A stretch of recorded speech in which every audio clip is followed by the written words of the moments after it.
comes to AI literacy, I wonder what people have thought about and what people are doing in their either teacher preparation, or if you're in a school district, what people are doing specifically as we think about teacher preparation and supporting teachers going forward. Kind of what are some big sort of discussion points? How do we prepare for the future of AI? And I wonder if people have started thinking about that. But it's something that we have been thinking about here at CIDDL for a long time, actually. And so there's a discussion question in the chat, and we can talk about it further. But I just want to kind of go over some of the things we've been talking about. And I see some of my colleagues from CIDDL joining us here today, and others throughout the field. Feel free to join. But we have to obviously deal with the core concepts of AI, the idea that it's not magic, it's based on mathematics, that it has various types of tools, but it's actually not just about tools. We talk about, how AI learns. We kind of set up some critical foundations for AI and talk about what it means to have AI integrated in the classroom, from critically evaluating what AI puts out to the ethics and bias associated with it, the transparency.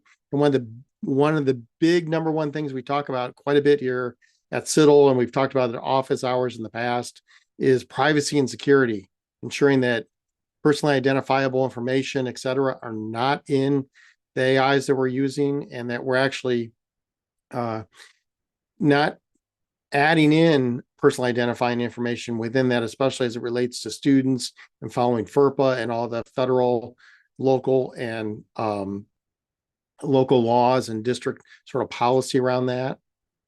Then we kind of get into what this means for education in practice, and talking about AI as a partner, not a replacement for educators, right?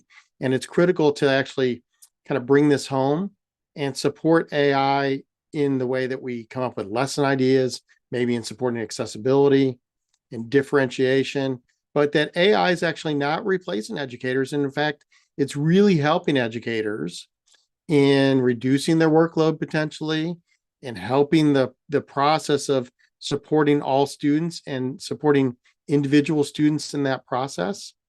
And that then we actually can also talk about how it can hugely benefit from an accessibility side. And so we spent a lot of time in working with educators and working with pre-service educators and thinking about how do we use AI to support accessibility.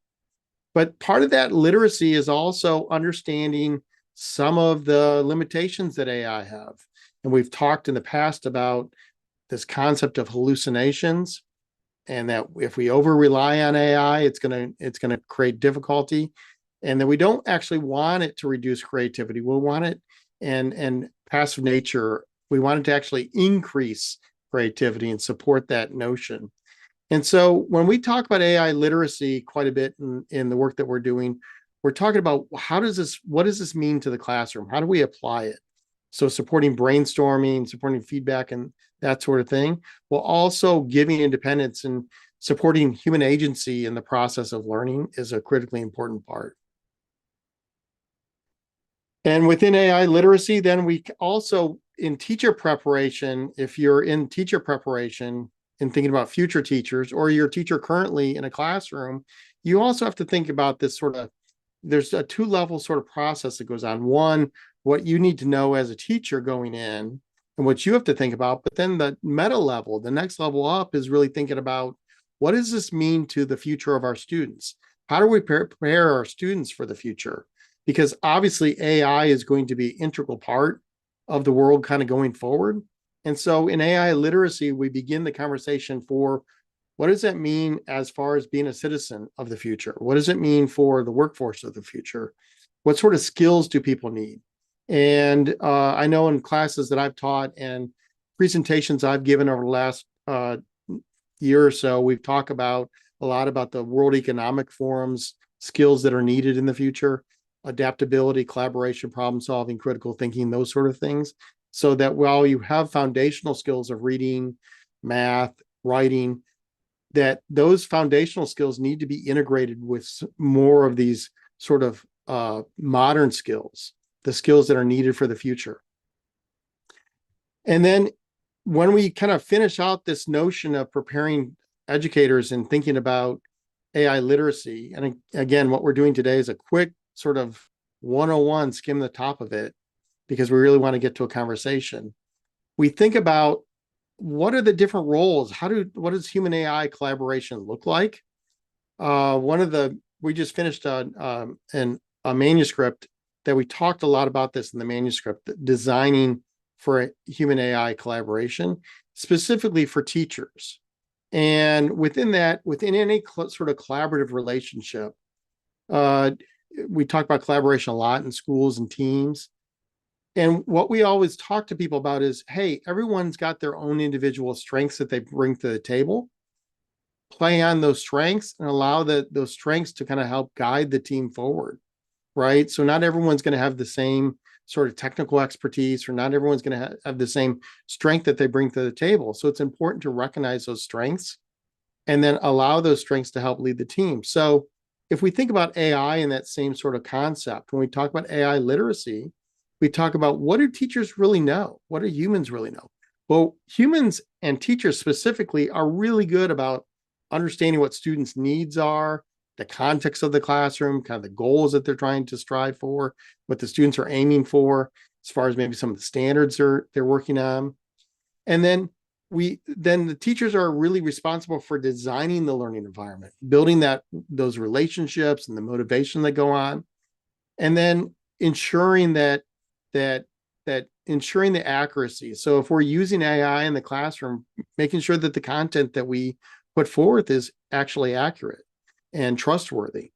And we build this environment, especially for students with disabilities, that integrates an understanding that is relevant and includes all students, because we want all students to really be included in the education process and ensure that all students have growth. And then the humans really need to kind of be the one responsible for making these decisions.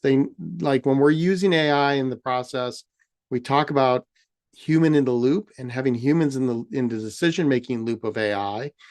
And so that as AI suggests things, that the humans are actually the ones making the decisions. And so that we're not overly reliant on the AIs in making decisions without humans even being there. But then we do kind of get into, so what are the strengths that the AIs bring to the table? Well, we should look at these AIs as kind of really a support mechanism for educators, that they can really help generate some great ideas and some great activities. They can provide examples, scaffolds, resources. They can help differentiate and ensure accessibility in supporting, for instance, varied level text, ensuring that, for instance, if we need things translated to other sort of languages, to provide visuals when visuals are needed, to help sort of organization and supporting rubrics, etc. And then at the end of the day, what does this kind of look like in action? Well, I think in action, one of the things we need to think about is that the teacher is really, again, the lead in this, that they're setting the instructional goals, that they're the ones kind of working with the students and supporting the students and advancing understanding, and supporting actually the way the students are actually even using or integrating AI into their own learning. And that the AI is really good at providing drafts and helping sort of helping personalize things and hopefully increasing creativity in the classroom. And these things are critically important. But one of the things when we work with education systems, one of the things we're always working on is, how can we use AI to help offload some of the workload teachers have, to reduce the workload burden, so that teachers can really focus on what they're critically trained on doing and what they're critically prepared to do, which is educating all students.